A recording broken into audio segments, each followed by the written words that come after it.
Welcome to Wealth Coffee Chats, folks, for your daily live updates. Get the most out of today's episode by participating in the chat. Make sure you ask some questions, be part of the conversation, have a bit of fun, grab a coffee or a tea, take some notes, and get ready to start your day, folks. Quick few housekeeping rules, though. No spamming, no advertising or self-promotion in the chat. That's not on. Be kind and respectful to everyone when participating. And most of all, have a good time. Real estate investing can be your biggest asset. It also can be your most expensive asset when it comes to getting it right or getting it wrong, folks. It can be time-consuming, stressful, and that's why here at Positive, we have what's called a 6-star team, a full-service team that provides integrated wealth and property investing solutions and services simply designed to help you progress towards your goal of passive income through your property portfolio, folks. Make sure you check out our other podcasts on the Positive Mentor Network. Not only is there Wealth Coffee Chats, there's the Urban Property Investor. Drops every Wednesday with straight talking investing strategies and lessons with Sam Saggers. Property Investor Tales. This is where our clients, you guys, share real life stories from property investing, hosted by some of our advisors and strategists. And that's done every fortnight, dropping every Monday. Wealth, Wine and Wisdom, folks, that debriefs the week that was in the world of finance and property, hosted by yours truly, Jason Witten and Andy Fenton on Fridays. Hey, good morning, folks.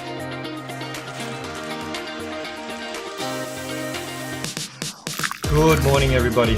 Welcome to another Wealth Coffee Chat. Hope you're well, folks, wherever you are. There it is, team. Morning. Morning, wherever you're tuning in from today. Early bird gets the worm, they say. Here at Positive, we offer a 6-star team. It's a team that help you at every stage of your wealth creation journey.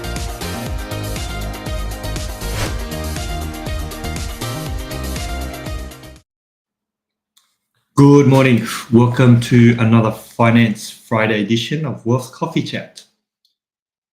What do you call a lazy mortgage broker? A non-conforming loafer.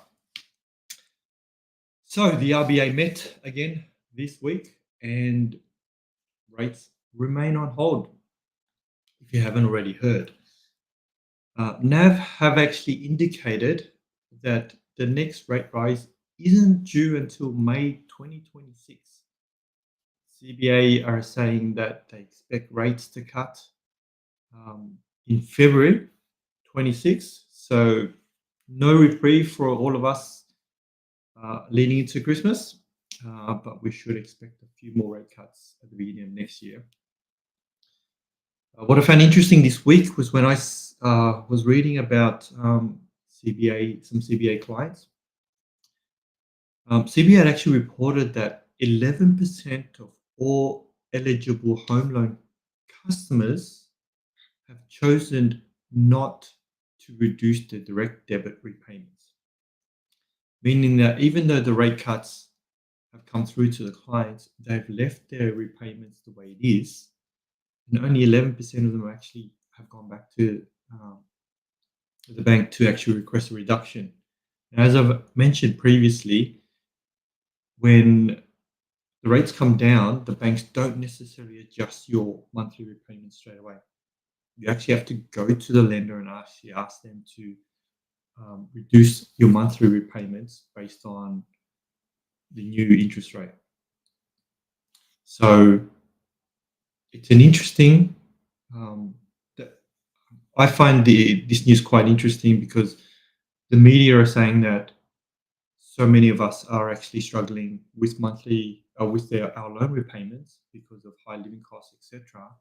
Yet only 11% of all, and CBA are a big bank and they have a lot of clients, so their data pool is quite comprehensive.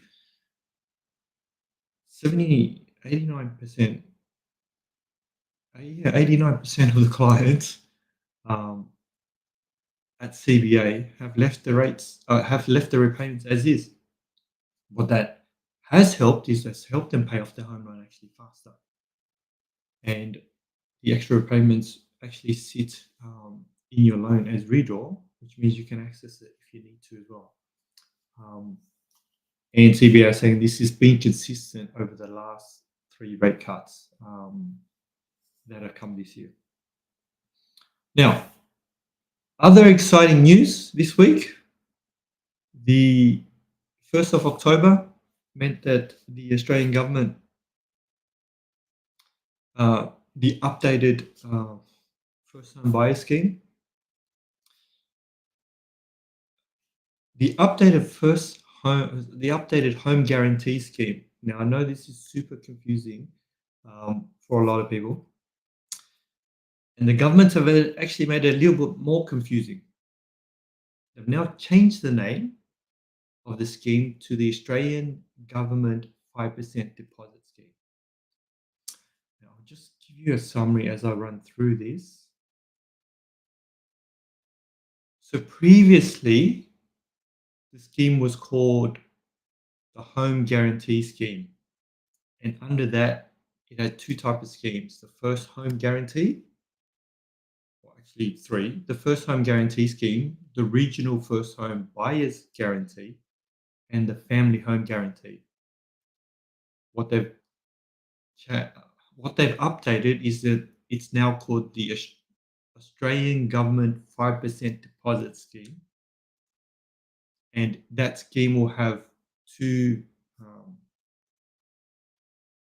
options in there. The options for the first home buyers and the options for the single parents. And so what you're seeing right here on the screen is the name of both the new stream, they're calling it. So they're calling it the mainstream and the single parent stream. Morning, Margaret. Thanks for joining. So first homeowners will be able to purchase a home with a deposit of 5%, and the government will cover the mortgage insurance. For single parents, the deposit is 2%, and the government will also cover the mortgage insurance. There are two other federal schemes, which is the Help to Buy and the First Home Super Saver. Now, here is a comparison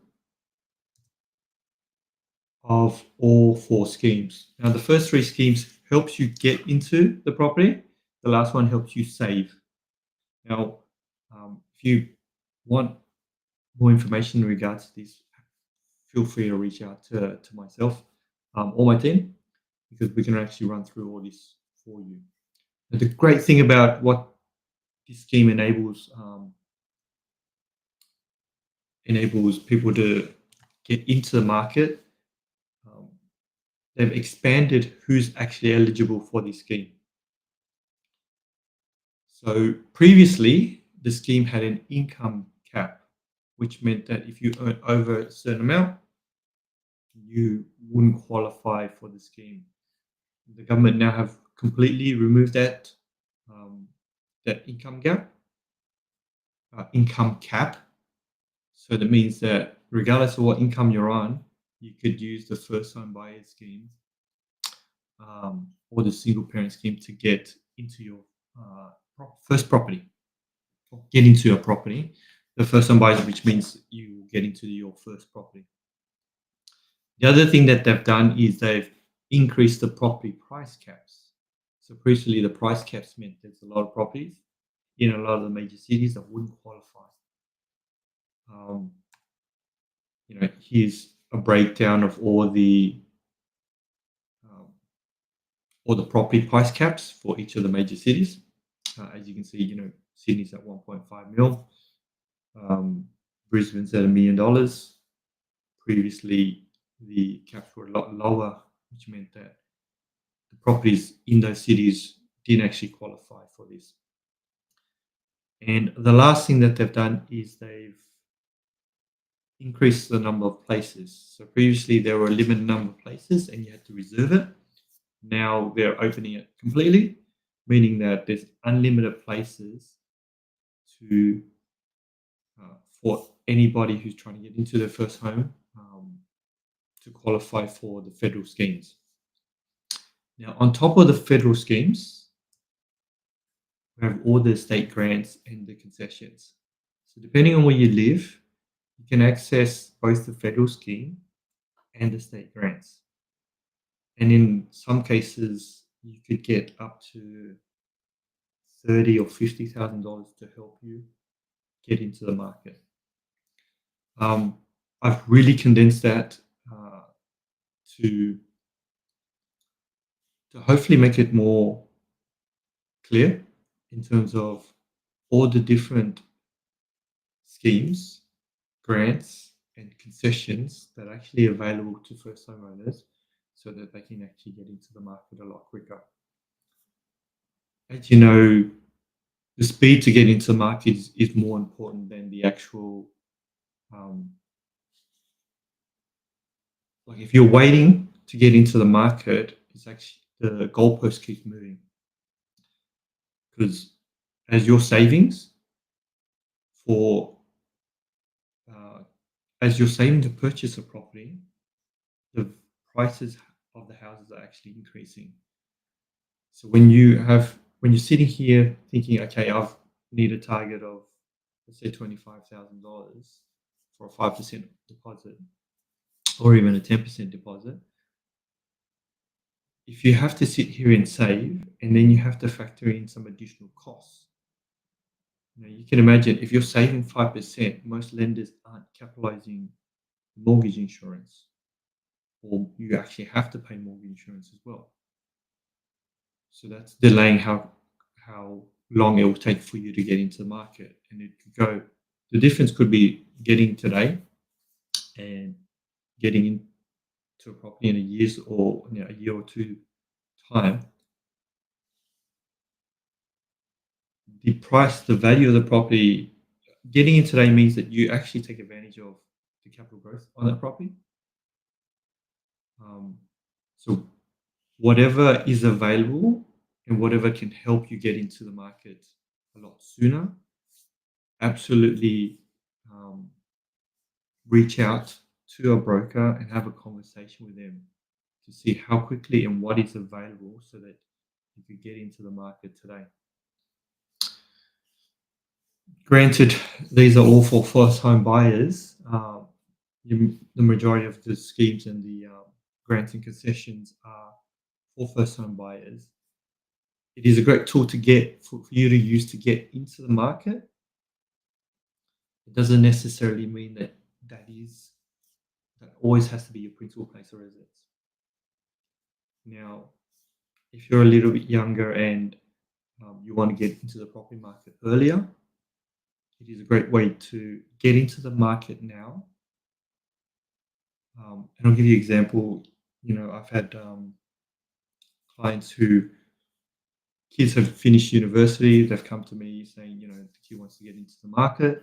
We access the schemes and the grants for them, get them their first home. They live in the property according to the requirements from the government. And after that period of time, they rent out the property and either go back to living with their parents or go out and explore the world. So this is a great way for kids to potentially get into, or young adults to get into the market a lot sooner, but not necessarily have that be their home to live in, because it may be 5 or 10 years after they've traveled the world,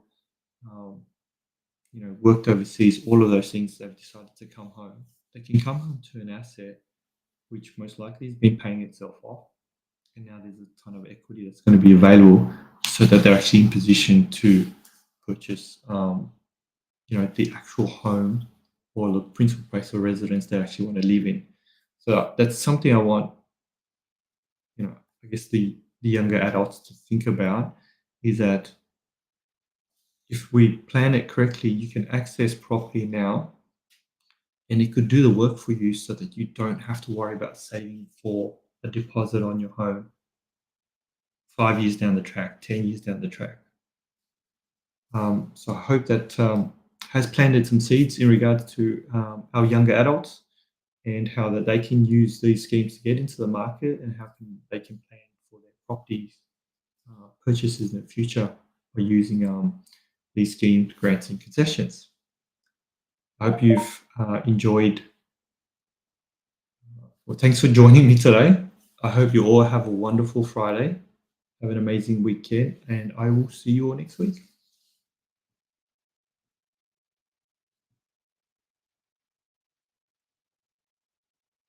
Thanks for watching another episode of Wealth Coffee Chat, folks. Make sure you like, subscribe, and turn on your notifications so you never miss a thing when we go live. Improve your portfolio and investing game, folks, with Wealth Coffee Chats live every morning at 8:10 each weekday. Make sure you join us. Previous episodes are also available wherever you get your podcasts, folks, as well as our other podcasts from the 6-Star team here at positivementor.com.au.